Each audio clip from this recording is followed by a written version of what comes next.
நடக்கிற எல்லா பாலியல் குற்றத்துக்கும் நீங்க அரசியை குறை சொல்லவே கூடாது. அதுவும் இல்லாம அந்த பொண்ணையும் புதருக்கு பின்னாடி போனோம். அந்த தெருவுக்கு தான் லைட் போட முடியும். புதருக்கெல்லாமா லைட் போட முடியும் அப்படின்னு அருவருக்கத்தக்க வார்த்தைகளை அவர் பயன்படுத்தியிருக்கிறாரு. ஆக்சுவலா ஒரு வீட்டுக்கு கழிவறை வசதி கூட இல்லாத அளவுக்கு இந்த அரசு அவங்கள வச்சிருக்கு அப்படின்னா, அது ஒரு அரசோட ஒரு மிகப்பெரிய ஒரு மிஸ்டேக். ஒரு பெண் கழிவறை வசதி இல்லாதனால ஒரு புதருக்கு பின்னாடி போகும்போது ஒரு ஆள் கற்பழிக்கப்பட்டு கொலை செய்யப்பட்டிருக்காங்க அப்படின்னா, அதுவும் இந்த அரசோட மிஸ்டேக் தான். நாம இந்த மாதிரி பண்ணாலும் என்ன ஆகுது, அதிகபட்சம் நம்மள அரெஸ்ட் பண்ண போறாங்க, உள்ள தூக்கி போட போறாங்க, வெளியே வர போறாங்க அப்படின்ற ஒரு தைரியம் தான் அவங்கள இவ்வளவு தூரம் செய்ய விடுறதுக்கான காரணமே.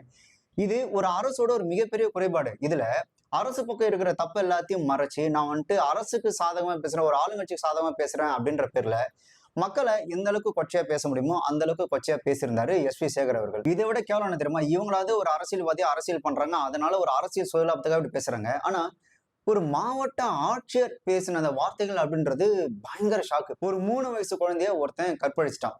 இத பத்தி ஒரு மாவட்ட ஆட்சியர் பொது மேடையில ஒரு பப்ளிக் பிரஸ் மீட்ல என்ன சொல்றாரு அப்படின்னா, அந்த 3 வயசு குழந்தையே விருப்பப்பட்டு தான் போச்சு. அது மட்டும் இல்லாம அந்த 3 வயசு குழந்தை அவன காரி துப்புனதுனாலதான் அவன் எமோஷன் ஆகி இந்த மாதிரியான ஒரு விஷயத்த பண்ணிட்டான். இதுல வந்துட்டு அந்த குழந்தைக்குமே விருப்பப்பட்டு போனதுனால அந்த குழந்தைக்குமே பங்கு இருக்கு அப்படின்ற மாதிரி ஒரு மாவட்ட ஆட்சியர் பேசியிருக்கிறாப்ல. லாஸ்ட் வீக் நடந்த ஒரு அந்த 3 வயசு குழந்தைக்கு வந்து பாத்தீங்கன்னா அது அந்த குழந்தையே தப்பா நடந்திருக்கு.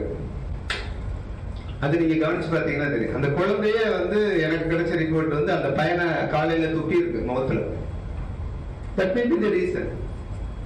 அந்த குழந்தைய காரி துப்புனாலதான் அந்த குழந்தை வந்துட்டு பாலியல் வன்கொடுமையே பண்ணிருக்கிறாங்க அப்படின்னு ஒரு படிச்ச ஒரு மாவட்ட ஆட்சியர் எப்படி இப்படி பேசுறது? 3 வயசு குழந்தை அது விருப்பப்பட்டு தான் இந்த மாதிரி செயல ஈடுபட்டுச்சு அப்படின்னா, எனக்கு தெரியல 3 வயசு குழந்தைக்கு முதல்ல இதை பத்தி என்ன தெரியும்னு கூட தெரியாது. முதல்ல 3 வயசு குழந்தைக்கு தான் பெண்ணுன்றது கூட தெரியாது. ஆனா 3 வயசு குழந்தை விருப்பப்பட்டதுனாலதான் இந்த மாதிரி பாலியல் வன்கொடுமைக்கு உட்படுத்தப்பட்டது, ஆளாக்கப்பட்டது அப்படின்றத மாதிரியும், அந்த குழந்தை அவன் காரு துப்புனாலதான் இந்த சம்பவம் நடந்ததுன்னு ஒரு மாவட்ட ஆட்சியர் பேசுறது அப்படின்றது, இதெல்லாம் எப்பேற்பட்ட ஒரு கேவலம். ஆளும் அரசுக்கு ஆதரவா பேசுறோம் அப்படின்ற பேர்ல மக்களை எந்த அளவுக்கு கேவலப்படுத்தி அவமானப்படுத்த முடியுமோ அந்த அளவுக்கு தொடர்ந்து கேவலப்படுத்தி அவமானப்படுத்திட்டு இருக்கிறானுங்க இந்த மாதிரியான ஆட்கள். ஆக்சுவலா இந்த மாதிரி பெண்களுக்கு எதிராக நடக்கக்கூடிய இந்த பாலியல் குற்றங்களை தொடர்ந்து அது ஒரு கொலையா மாறுறதுக்கு மிக முக்கிய காரணம் என்ன அப்படின்னு பாத்தீங்கன்னா, ஒரு ஆதிக்க மனப்பான்மை. அதாவது சொல்லுவோம்ல, நான் வந்துட்டு பெரிய ஜாதி, நான் வந்துட்டு பெரிய ஆளு, நான் பெரிய இவன், அதனால வந்துட்டு நீ எனக்கு அடங்கிதான் போகணும்னு ஒரு மனப்பான்மை இருக்குல்ல, அந்த மனப்பான்மை தான், அந்த ஆதிக்க மனப்பான்மை தான் இந்த பாலியல் வன்கொடுமையில இருந்து அது கொலையா மாறுது.